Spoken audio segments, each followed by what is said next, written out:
Hi again folks, how's all doing? Yes, it's another old Hornby Class 37. This is by far and away the locomotive I get asked to repair the most, and I've done quite a few of them off camera. This one was sent to me by a chap called Greg, who asked if I could video the repair.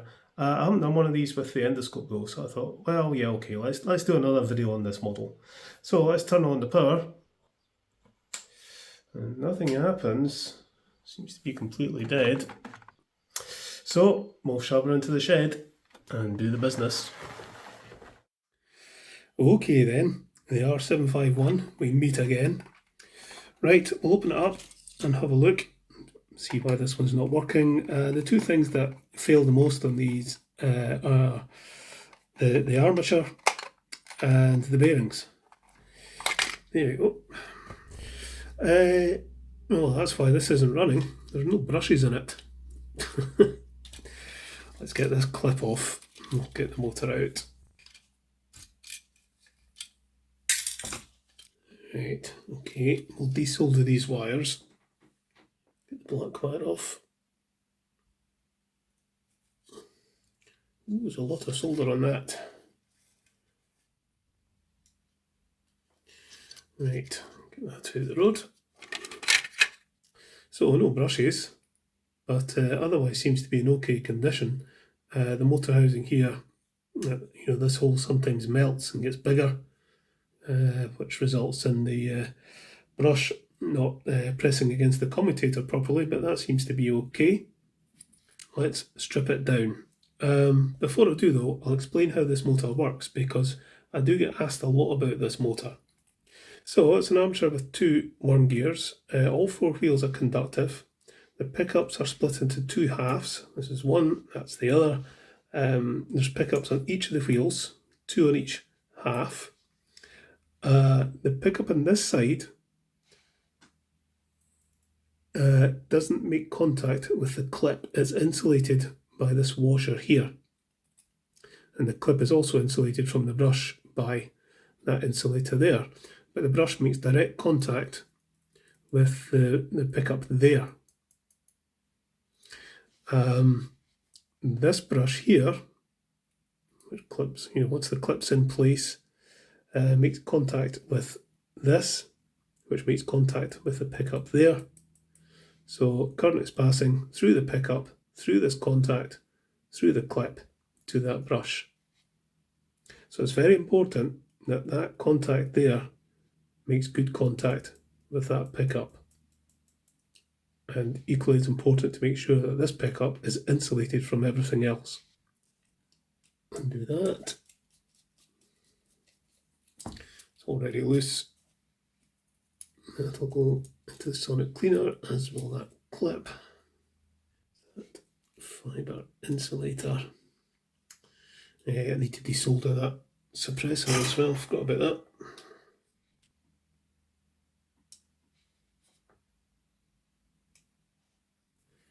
Undo that. Poke the screw out, like so. That'll then come off.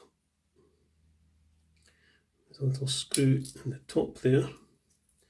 And we'll take these pickups off. They kind of clip in, but they always just fall out anyway.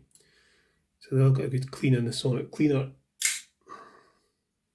And there's a bit of melting there where somebody's been a bit heavy-handed with the soldering iron. It shouldn't cause a problem.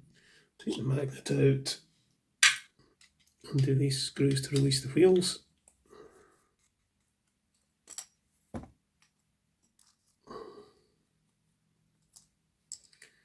And the traction magnets. All just falls out like that. So these bearings should have little loops on the top that kind of act as almost like suspension, but it's broken off on that one, and it's on its way out on that one. It's crushed in. So we need to replace these bearings because it really won't work. I mean, yeah, you could glue something onto the top to try and act as a substitute, but they do get worn, these bearings. And it does make a significant difference if you replace them. And they're not too expensive, so we'll order some up.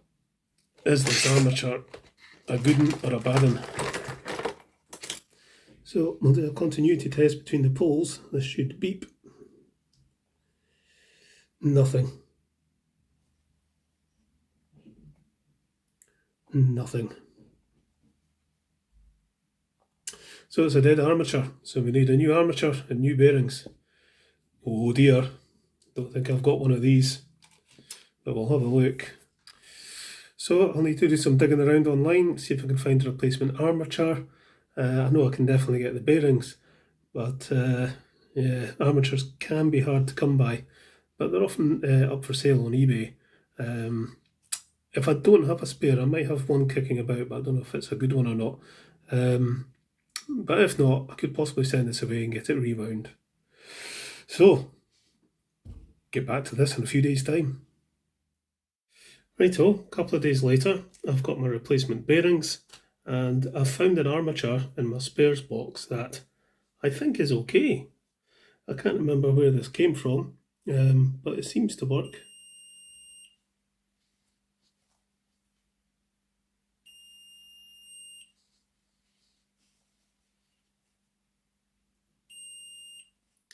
So I need to pull the worm gears off this one and fit them on there, but we can slip the new bearings onto it first.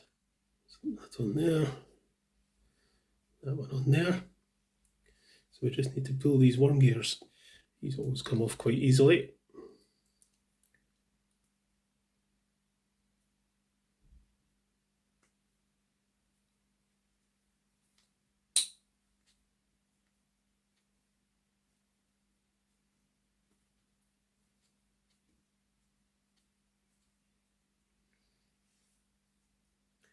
Just comes off like that.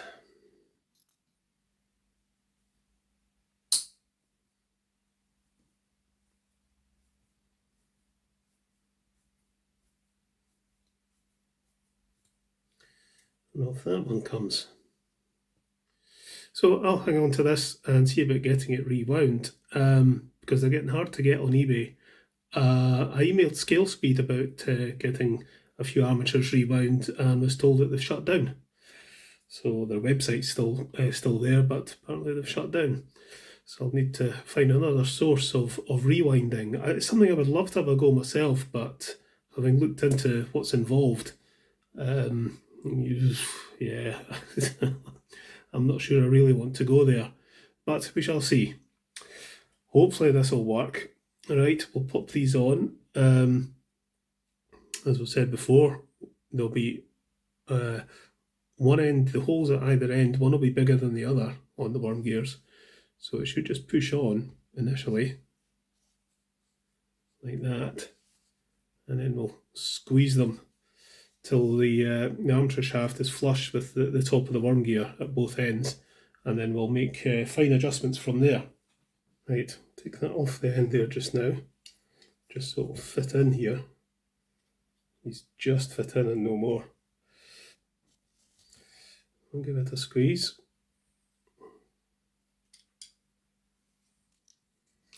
I really must find a better clamp for doing this. Right, this will fit in now with the two worm gears.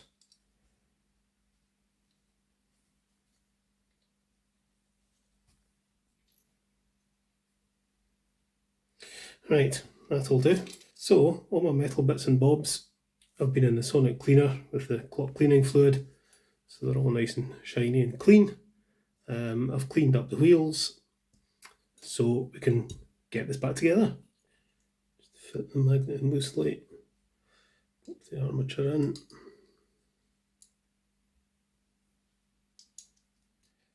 Try and get the bearings in position.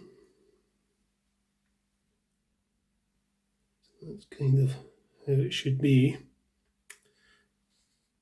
And then we'll get the traction magnets in, just to hold things in place. And pop the wheels in as well, just temporarily. Get this plate on. I just want to put this on temporarily just to hold everything in place, but I'll take it off again to lubricate the axles and the gears. It'll spin freely. So I think we'll give this a remagnetize. This into the remagnetizer.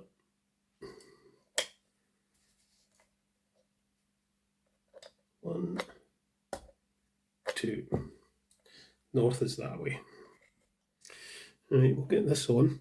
Need to drop in this screw here in the inside. It goes through the hole at the top, like so. So I want to go that way. On we go, like so. We can get this nut and bolt through here. Should always be quite tight, this, because you don't want that motor housing moving. Okay, for the pickups.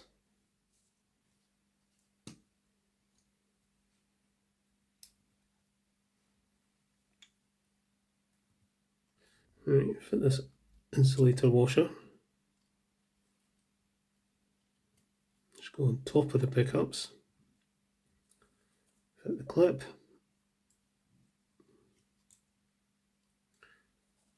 This contact goes on the top there.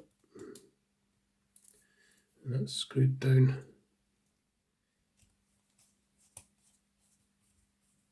So that's now assembled as it was. Just have to fit the brushes and this should work, hopefully. So my preferred way to do this is, once you've got it assembled, is to undo it and then fit the brushes from underneath.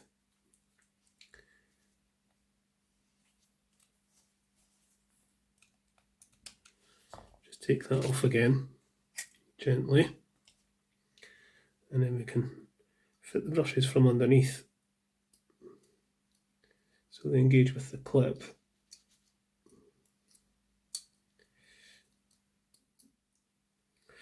Right, so I managed to insert the brushes from underneath, and they're just kind of resting against each other like that.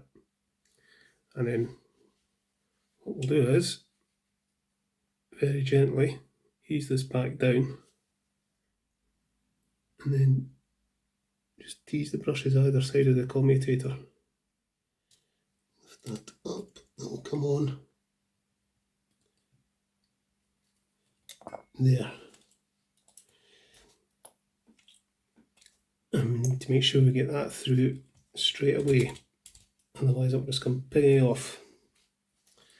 Alright, okay.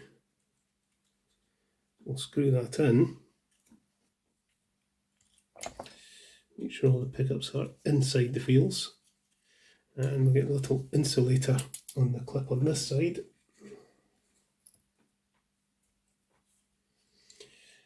Be careful here because the brush can come pinging out again. It normally just pushes on when you take the tension off the clip, but this one, there we go. Crikey. Right, so there we are, all cleaned up, fully reassembled, brushes in place. You can just see the new bearings in there. So stick a battery on this, it should go. Might be a bit noisy because I've not lubricated it yet. There we go. Right, lubrication. We'll take the wheels out again. Just a wee touch of moly grease in there. Put the wheels in. Once we get this on the track, if it's still very noisy and a bit rough sounding, we'll have another look at the worm gears. I've seen me dismantle and reassemble one of these motors 5 or 6 times to get the worm gears just sitting right. But what I've done is, what I always do with these, is put the worm gears on as far as they'll go, without pushing them, pushing the armature shaft through the worm gear. So they're at their absolute limit, if you like. And if that's still not right, then we can pull one way or shove it the other. But that's looking pretty good. You know, just as a general rule, the drive gear should kind of engage just in the middle of the worm gear, which it appears to be doing. So fingers crossed it's not too noisy. We'll get some gear oil on it.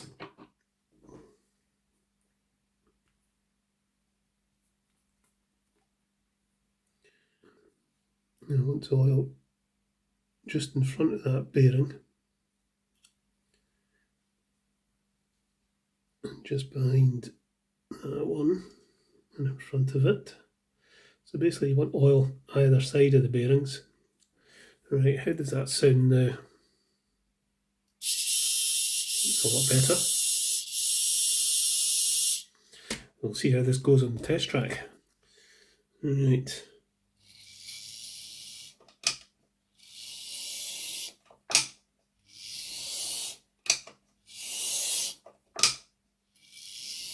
That seems fine.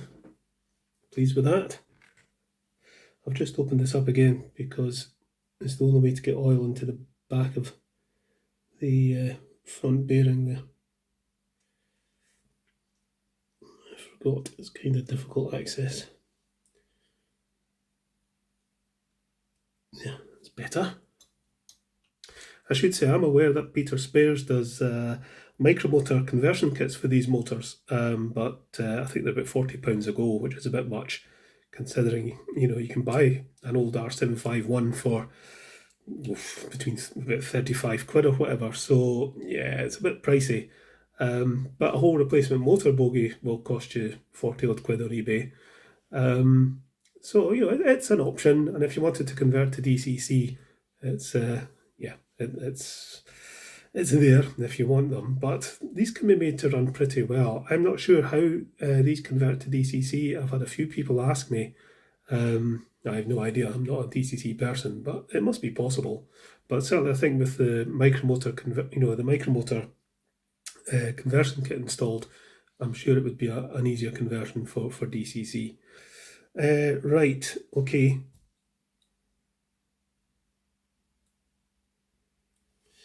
There we go. Some green wire on. They are prone to coming off. Something I've done in the past is drill a tiny wee hole through the pickup just to put the wire through, and it keeps it a bit more secure.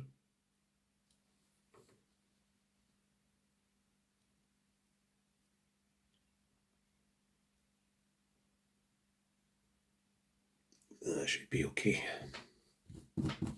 The front bogie looks okay. The conductive wheels, there's a bit of rust on them, so I think we'll take them out and give them a bit of a clean. You can see the corrosion on the wheels there. So it's a job for the old rotary tool. There we are, they're much better. Rotary tool with a brass brush does a really good job of cleaning wheels. Put that on there. And we'll get the body on.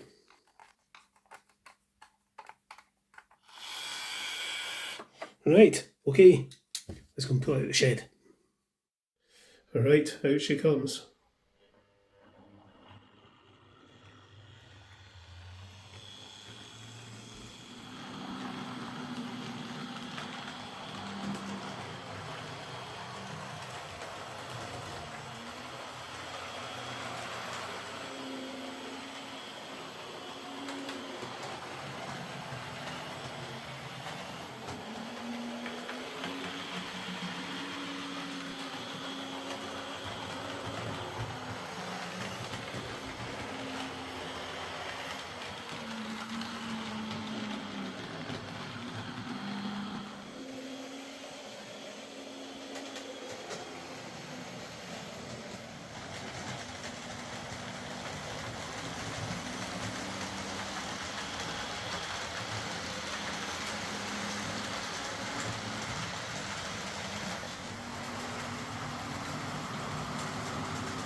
So there we are, another old R751 Class 37 sorted out. It's always very satisfying getting one of these running again and running well. My own one was my favourite locomotive on my lathe when I was a little boy, but it never ran anything like as quietly and smoothly as I can get them to run nowadays. So yeah, this had a dud armature and shot bearings, two very common issues with these models. I would like to try fitting one of the Peter Spares micromotor kits at some point, but personally I'd like to keep my old one as original as possible. So I'd maybe try it on someone else's model if they wanted me to. I think these motors have a certain character to them though, despite being a bit complicated and a bit noisy and not that efficient. And these new kits cost a lot of money. Plus the other thing that concerns me about the micromotor kit for this is that you have to glue the worm gears to the armature. Now, given that I often have to reposition the worm gears in some of these motors numerous times to get them to run smoothly, that may be a bit of an issue with the replacement kits.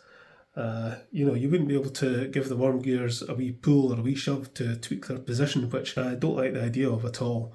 Right, so another 37 done. I shall get this packed up and ready to go back to Greg. Catch us later, folks.